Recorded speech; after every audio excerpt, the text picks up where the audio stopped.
Assalamualaikum warahmatullahi wabarakatuh. Perkenalkan, nama saya Nur Badriah, saya dari kelas 11A.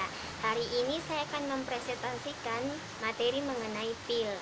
Yang pertama, kita masuk definisi dan penggolongan dari pil. Pil adalah suatu sediaan berupa massa bulat yang mengandung satu atau lebih bahan obat. Berdasarkan beratnya dibagi menjadi 3. Yang pertama, pil bobot idealnya yaitu 100 sampai 150 mg, rata-rata 120 mg.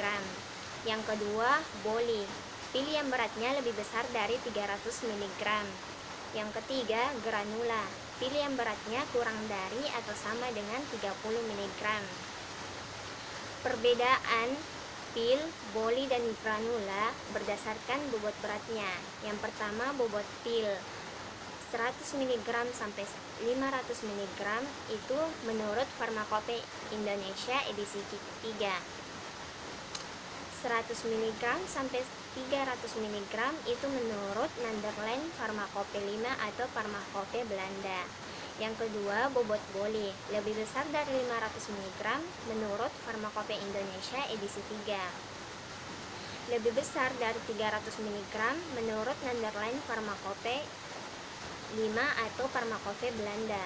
Yang ketiga, bobot granula yaitu kurang dari atau sama dengan 30 mg.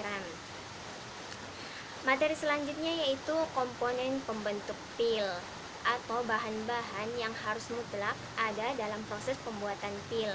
Yang pertama, ada zat utamanya dalam jumlah kecil.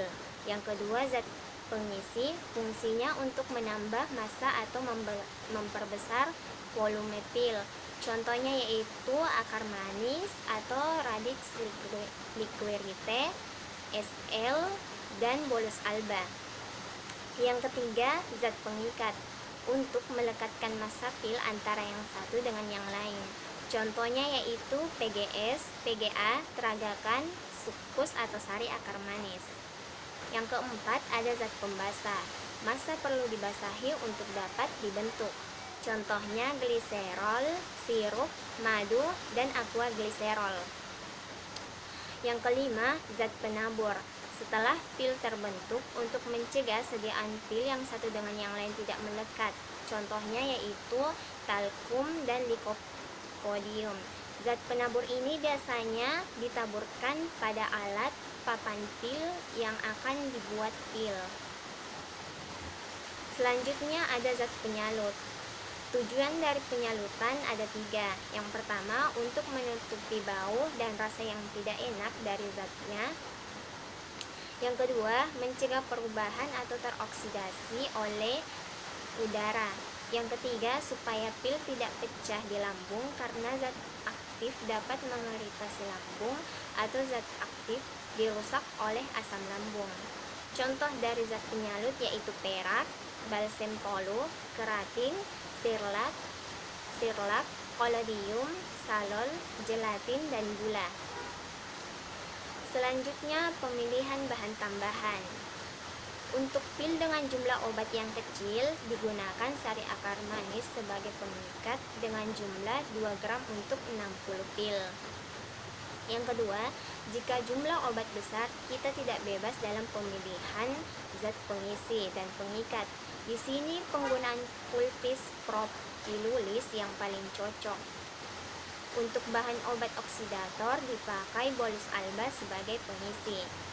Penggunaan campuran sari akar manis dan gula sama banyak ini biasanya digunakan pada saat kita akan membuat pil pina coklat. Selanjutnya, penggunaan adapslana dan vaselin khusus untuk 3 bahan. Yang pertama, bahan obat yang oksidator. Yang kedua, bahan obat bereaksi satu sama lain. Yang ketiga, obat yang terurai oleh air. Selanjutnya kita melangkah cara pembuatan pil. Yang pertama, disiapkan alat dan bahannya. Yang kedua, dimasukkan bahan obat, ditambah zat pengisi, lalu dimasukkan zat pengikat dan digerus hingga homogen.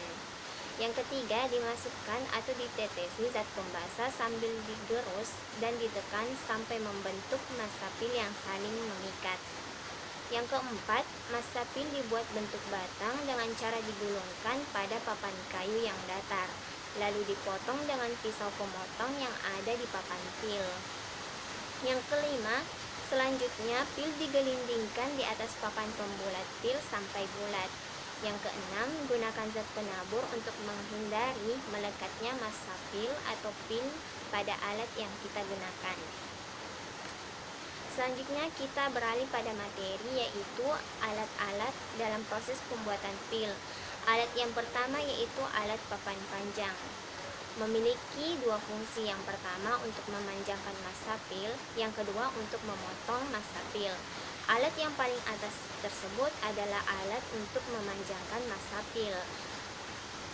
Dan alat yang di tengah digunakan untuk proses pembuatan massa pil menjadi bentuk batang. Dan yang ketiga, gambar yang paling bawah yaitu alat pemotong pil. Setelah pil dibentuk menjadi batang, setelah itu kita potong sesuai dengan berapa yang kita butuhkan. Alat yang kedua yaitu papan pembulat pil. Fungsinya untuk membulatkan massa pil yang telah kita potong. Pembuatan pil yang memerlukan tindakan khusus. Yang pertama, ekstrak cair. Bila banyaknya bahan ekstrak cair lebih besar dari 1 gram, ekstrak tersebut diuapkan terlebih dahulu dan dikeringkan dengan akar manis. Akan tetapi, bila bahannya lebih kecil dari 1 gram, itu hanya berfungsi sebagai pembasah. Yang kedua, ekstrak kental. Ekstrak kental 1,5 gram untuk 30 pil. Kebutuhan sari akar manis dikurangi. Yang ketiga yaitu minyak menguap, balsem, ekstrak eteris yang tidak bersifat mengikat. Terlebih dahulu dicairkan atau diemulsikan dengan air baru dibuat pil. Metode yang dipakai yang pertama metode Blombreng atau gliserin dan radix. Untuk minyak eteris, gliserin AA atau sama banyaknya. Yang kedua, oleum kenopodii dan oleum eukalipti. Gliserin 1,5 kali. Yang ketiga, balsem gliserin 3/4 kali. Digunakan gliserin bebas air dan radix kering. Yang keempat, metode sucus liquide dan gliserin zat diemulsikan dengan sucus dan gliserin AA atau sama banyaknya. Setelah itu digerus sambil ditekan. Yang keempat, dengan garam yang higroskopis seperti natrium bromida dan lain-lain. Ditambahkan air secukupnya, gerus sampai larut buat massa pil. Yang kedua, sebagai pembasah kita tidak boleh menggunakan air gliserin. Yang ketiga, harus disalut. Yang kelima, senyawa oksidator seperti KMNO4, KNO3, FeSl3 dan AgNO3 atau garam-garam PB. Pengisinya kita menggunakan 100 mg bolus alba dan pengikat adapslane atau vaselin guantunsatis atau secukupnya. Yang keenam, garam-garam ferro harus dibalut dengan tolubalsem untuk mencegah terjadinya oksidasi oleh udara. Selanjutnya yaitu pilihan dengan akar manis tanpa penambahan air ada 3, antara lain yang pertama istiol. Massa pil dibuat tidak terlalu keras, lalu kemudian ditambahkan massa radix kurang lebih dalam bobot yang sama. Yang kedua yaitu sari-sari kental. Yang ketiga, pix liquida. Selanjutnya, syarat pil menurut Farmakope Indonesia edisi 3 ada 4. Yang pertama, pada penyimpanannya bentuknya harus tetap, tidak begitu keras sehingga dapat hancur dalam saluran pencernaan. Maksudnya di sini yaitu dalam pembuatan pil kita harus membuat pil yang bentuknya harus tetap, tidak berubah karena udara atau faktor-faktor yang lain. Yang kedua yaitu pil salut enterik disalut secara khusus sehingga tidak hancur dalam lambung tetapi dalam usus halus. Nah, teman-teman, di sini kita review kembali. Tujuan dari penyalutan adalah untuk memaksimalkan kerja obat itu sampai pada tempat yang sesuai. Yang ketiga, memenuhi keseragaman bobot farmakope Indonesia. Yang keempat, memenuhi waktu hancur farmakope menurut Farmakope Indonesia. Nah, itulah tadi beberapa pemaparan materi dari saya mengenai pil. Kurang dan lebihnya mohon dimaafkan. Orang-orang yang berhenti belajar akan menjadi pemilik masa lalu, dan orang-orang yang masih terus belajar akan menjadi pemilik masa depan. Jadi teman-teman, sebagai generasi milenial, kita harus tetap semangat dan pantang menyerah untuk meraih cita-cita kita agar kita dapat memiliki masa depan yang cerah. Wabillahi taufiq wal hidayah. Wassalamualaikum warahmatullahi wabarakatuh.